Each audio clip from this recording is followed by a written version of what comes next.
Univesp TV, Universidade Virtual do Estado de São Paulo. Disciplina: Projetos e Métodos para a Produção do Conhecimento. Tema da aula: Planejamento e Elaboração de Pesquisa. Olá, estudante da Univesp.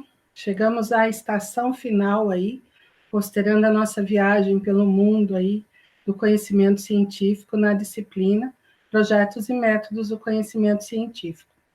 Nessa nossa última aula, nós vamos trabalhar basicamente com o planejamento, né, do trabalho científico, como é que se planeja propriamente isso, as ações de pesquisa, como é que elas se realizam, as diferentes fases aí do trabalho, retomar um pouco isso, e ao final, considerando que a gente vai produzir propriamente, ao final da nossa pesquisa, um trabalho científico, apresentando os resultados, ao final, vou apresentar para vocês, em linhas gerais, como é que se faz uma análise crítica de um texto, para que vocês fiquem atentos também no momento de escrever, o que vocês não devem, de certa maneira, fazer e o que é avaliado numa análise crítica de texto. A professora Darlene Ferreira usa óculos de grau, blusa jeans com babados nas mangas e colar prateado.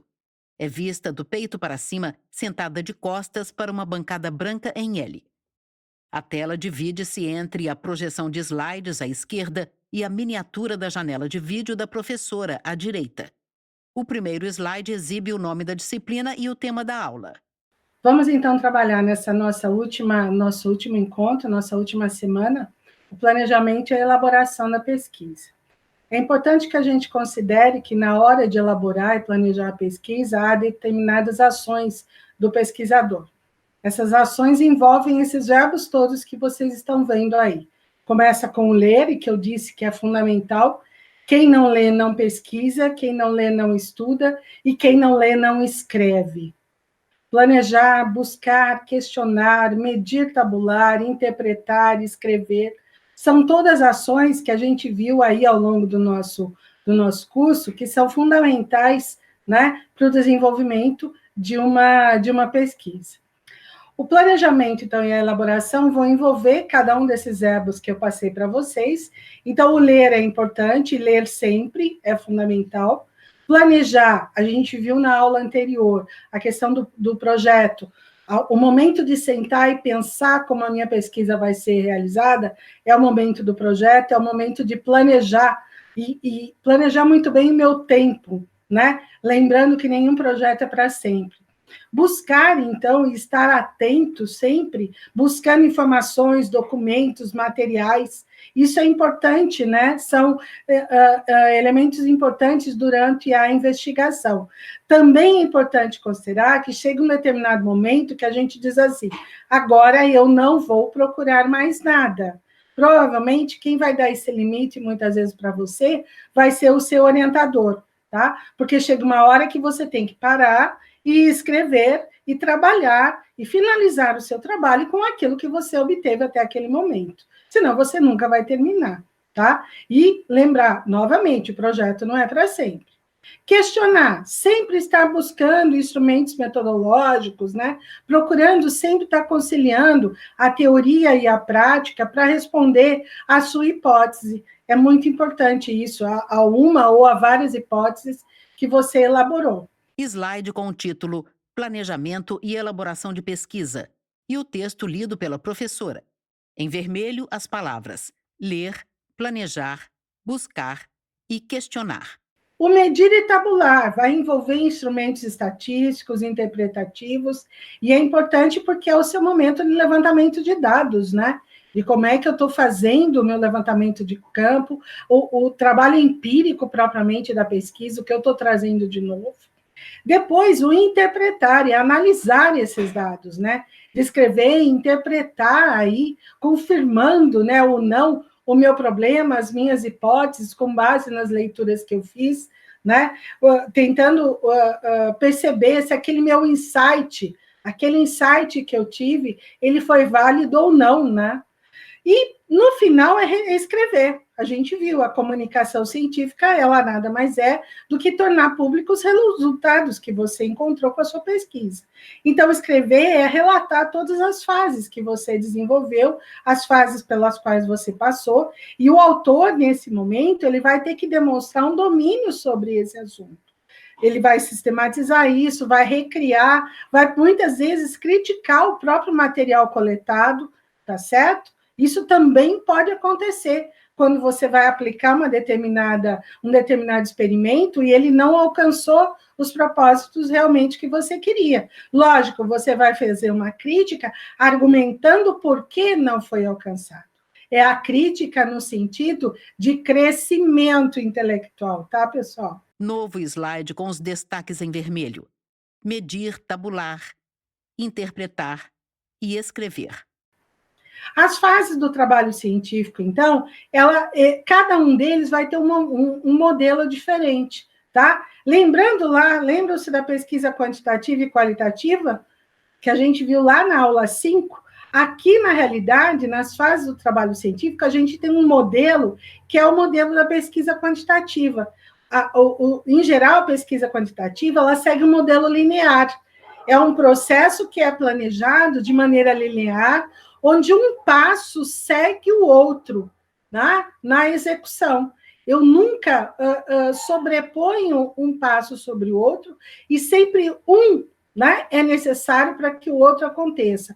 Então, esse é o modelo linear. Novo slide com o título Fases do Trabalho Científico e o texto sobre pesquisa quantitativa, explicado pela professora. Em um esquema, caixas de texto são interligadas por setas, em um fluxo da esquerda para a direita. Teoria, hipóteses, operacionalização, amostragem, coleta, interpretação e validação. Já na pesquisa qualitativa, a gente vai ter o modelo circular, porque, na realidade, primeiro, lembram-se, eu não tenho hipóteses, eu tenho algumas suposições preliminares. Eu vou fazer coleta e interpretação, levantamento dos meus casos em diferentes momentos. Vou fazer comparação, vou observar se aquele conjunto que eu levantei, aquela amostra que eu tenho, ela é suficiente. Em geral, nas pesquisas qualitativas, quando a gente chega no momento em que as respostas começam a ser muito repetitivas, eu posso considerar que a partir dali eu já não preciso seguir mais. Eu já tenho o limite da minha amostra, tá? E a teoria, ela vai poder, em geral, ela é recuperada lá no final, no momento da análise, tá? Então, o modelo circular aí, ele é muito diferente. A não linearidade desse processo, né, ela vai omitir alguns passos e a hipótese aí, então, ela é dispensada, tá? Então, ele é um modelo de forma circular, muito utilizado nas ciências humanas de uma maneira geral, tá? Na sociologia, na antropologia, tá? Novo slide com um modelo circular da pesquisa qualitativa. Um retângulo nomeado suposições preliminares leva à primeira de 3 formas ovais interligadas, que representam cada uma todo o processo de coleta, interpretação e caso. O primeiro processo origina uma primeira amostragem, que é processada novamente e resulta em uma nova amostragem, a qual é sistematizada mais uma vez em comparação ao primeiro processo e finalmente promove a teoria. O conteúdo. Bom, o que tem um trabalho científico? Na realidade, eu vou escrever um trabalho científico, né? E o que eu escrevo? Qual é o conteúdo? Qual é a ordem que eu vou colocar os assuntos? Como é que eu vou utilizar as minhas anotações a valorizar o texto dos autores com os quais eu trabalhei? Como é que eu vou dar uma fundamentação científica ao texto? É fundamental que aquele levantamento bibliográfico que eu fiz, ele dê suporte à minha análise agora. Como é que eu vou fazer isso? Então, na realidade, sempre na hora de escrever um trabalho científico, ele tem uma distribuição aí, novamente, dos elementos, né? E os elementos textuais, ou seja, a parte escrita do texto propriamente, o corpo do texto, e que vai ser composta aí pela introdução, pelo desenvolvimento e pela conclusão, tá? Novo slide intitulado Conteúdo do Trabalho Científico, com uma imagem das páginas de um livro e o texto lido pela professora, que tem destaque vermelho nas palavras corpo, introdução, desenvolvimento e conclusão. As características principais. Então, só voltando um pouco, na introdução, eu retomo um pouco que tema eu trabalhei, qual foi o problema que eu levantei, que tipo de questões eu levantei sobre aquele problema, como é que eu fiz a análise, tá certo? No desenvolvimento, depois, eu começo a definir muito mais, a explicar com maiores detalhes tudo aquilo como é que eu procedi, os resultados a que eu cheguei. E lá na conclusão, na realidade, eu retomo essa minha problemática, eu retomo as minhas hipóteses e faço uma conclusão. Se a minha hipótese foi verdadeira ou não, se foi verdadeira, porque foi, o que os meus dados mostraram, se foi falsa, o que meus dados mostraram para que ela fosse falsa. E muitas vezes, na conclusão também, o que é comum a gente fazer diante daquilo que eu analisei, daquela problemática, dos resultados em que eu cheguei, eu faço uma projeção. Bom, olha, eu consegui chegar até aqui, mas eu consegui identificar, a partir dessa pesquisa, algumas ou outros elementos que podem ser pesquisados. E aí eu aponto isso. Isso é bastante comum também a gente encontrar nos textos, nos trabalhos científicos. Então, pensando aí novamente na questão das características, né, principais desses trabalhos, né, é importante a gente considerar, primeira coisa, a linguagem. Ah, professora, mas como é que eu vou escrever? Primeiro, não se escreve da mesma forma que se fala, tá certo? É necessário que se tenha, né? É muito importante, um domínio pleno da língua, na qual o seu país ou na qual você vai escrever o seu trabalho, tá? Então, é importante, muito importante isso. Você vai ter que fazer uso da linguagem científica. Eu já disse para vocês em outras aulas. Vai chegar um momento lá mais ao final do curso que vocês estarão utilizando a linguagem específica da área de vocês, tá? Isso vai ser natural que isso aconteça. Então, a gente vai ter uma questão interna, que é usar o trabalho e usar termos técnico-acadêmicos, tá? E uma questão interna que diz respeito ao coloquial e aos leigos. Apesar de a professora citar novamente questão interna, o coloquial e os leigos estão ligados à questão externa no slide. Bom, se eu quero, de alguma maneira, tornar a minha pesquisa, os meus dados, públicos a pessoas leigas, não propriamente da universidade, do meio acadêmico, eu posso, numa linguagem diferenciada, num artigo para o Jornal da Cidade, num artigo para uma revista não científica, fazer uma apresentação desses meus resultados. Mas, no geral, no trabalho científico, eu tenho que usar uma linguagem científica. Parâmetros importantes para se escrever: impessoalidade, tá? Objetividade, modéstia e cortesia, clareza e precisão. No material de apoio, lá nas leituras que vocês vão fazer, vocês vão encontrar um detalhamento maior sobre isso, tá? Sempre lembrar, né? Não é porque eu estou fazendo que meus resultados foram ótimos que eu preciso, na realidade, me vangloriar no texto por causa disso. Ao contrário. E o texto é sempre escrito na terceira pessoa, tá? A questão da impessoalidade. O conteúdo do texto, o que vai na introdução? Está lá, ó, definição do tema, problema e hipótese, a metodologia seguida e como é que o texto está organizado. No desenvolvimento, vem os resultados apresentados, aí nas suas diversas partes, eu posso escrever vários capítulos, um histórico, uma contextualização do problema, da área pesquisada. Na minha área, geografia, por exemplo, é muito importante a gente fazer essa contextualização da área que eu estou estudando.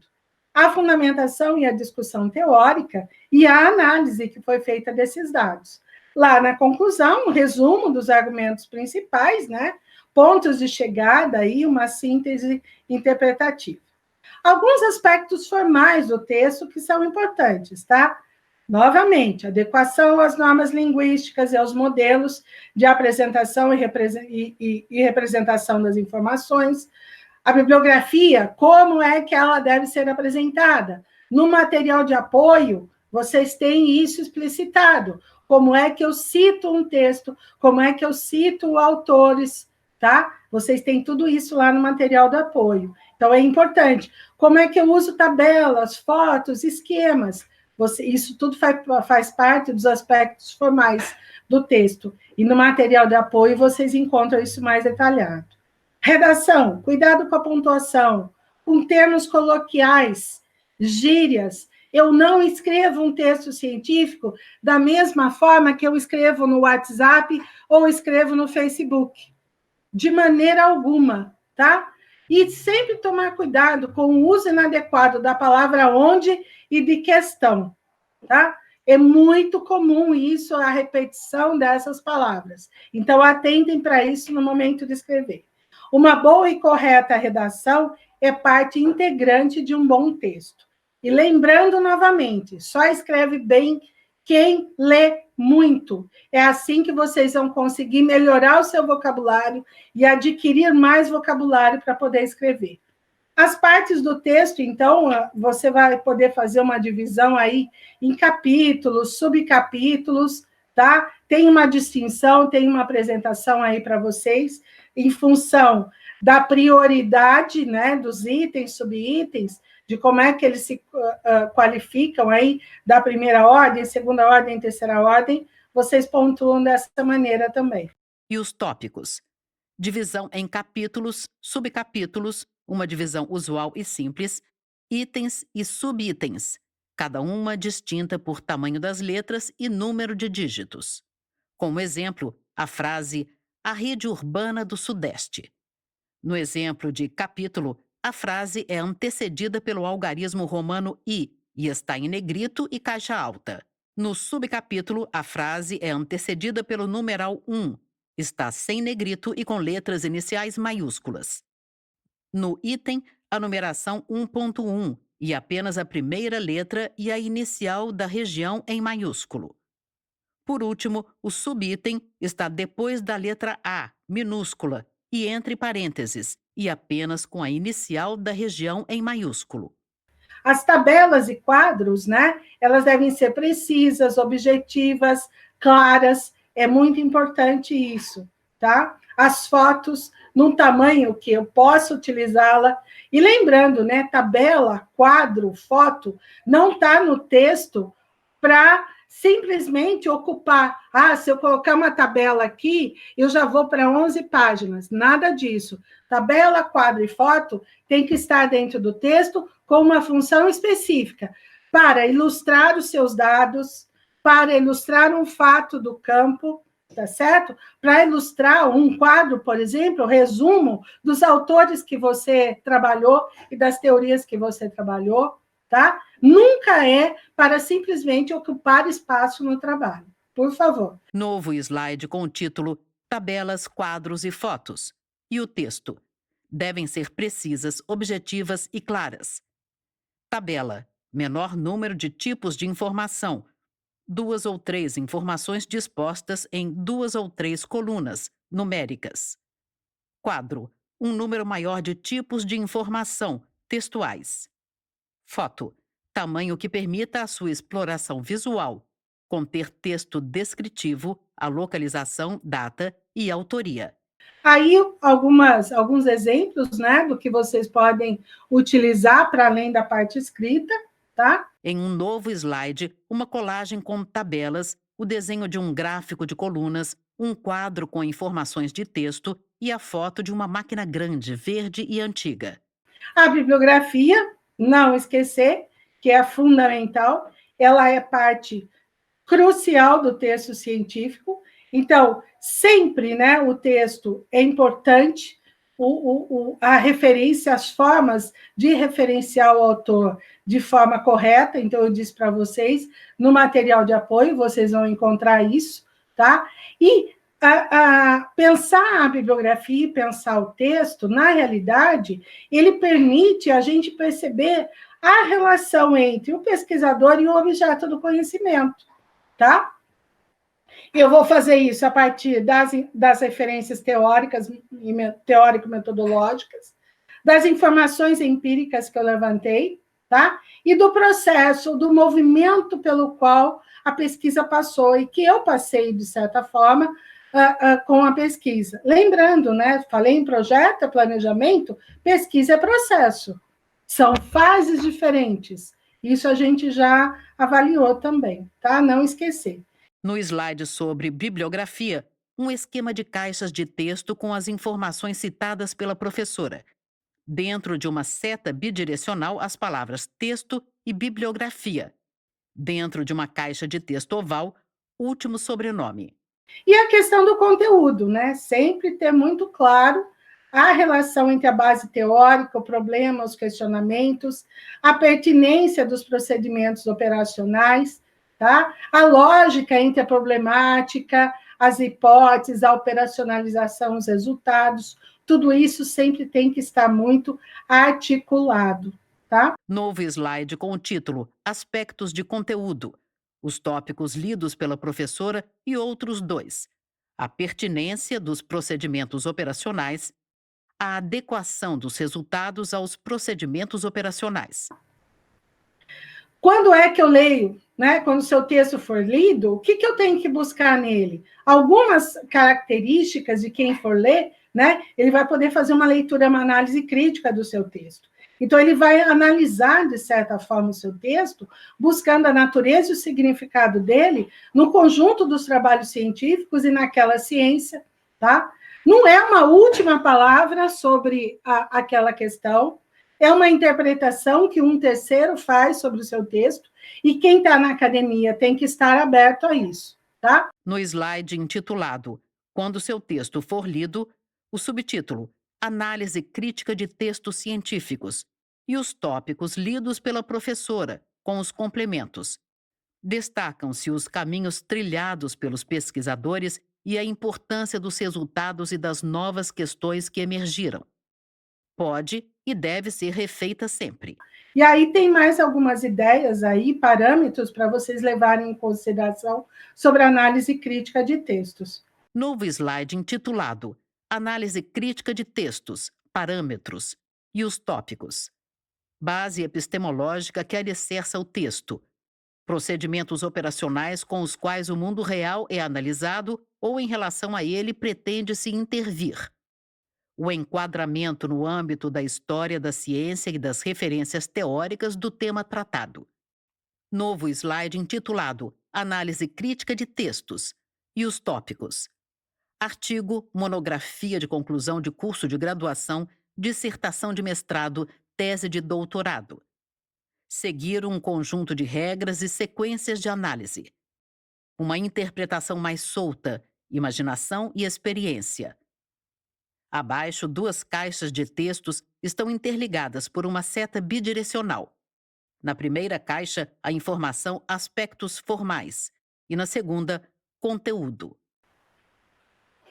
Tá certo? A análise crítica, aí os aspectos formais, o que eu tenho, o conjunto de regras que eu tenho que seguir, as sequências, como é que tudo isso tem que ser feito.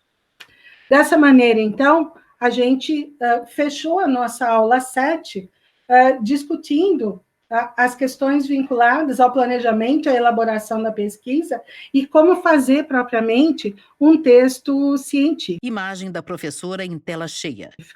Pessoal, nós estamos aqui terminando a nossa semana 7, chegamos à nossa última estação dentro da nossa viagem pelo mundo da ciência e, de certa maneira, chegamos aqui na discussão de como é que se faz propriamente um trabalho, as diferentes fases dele, né? Como é que se escreve propriamente um trabalho científico, o conteúdo que deve estar ali presente, quais são os erros que nós não devemos cometer, e principalmente, quando alguém for ler o nosso texto, cuidados que a gente deve ter em relação a essa leitura. Espero que vocês tenham bons estudos, concluam de forma sempre feliz, né? E com grande eficiência o curso de vocês. Um grande abraço. Univesp TV.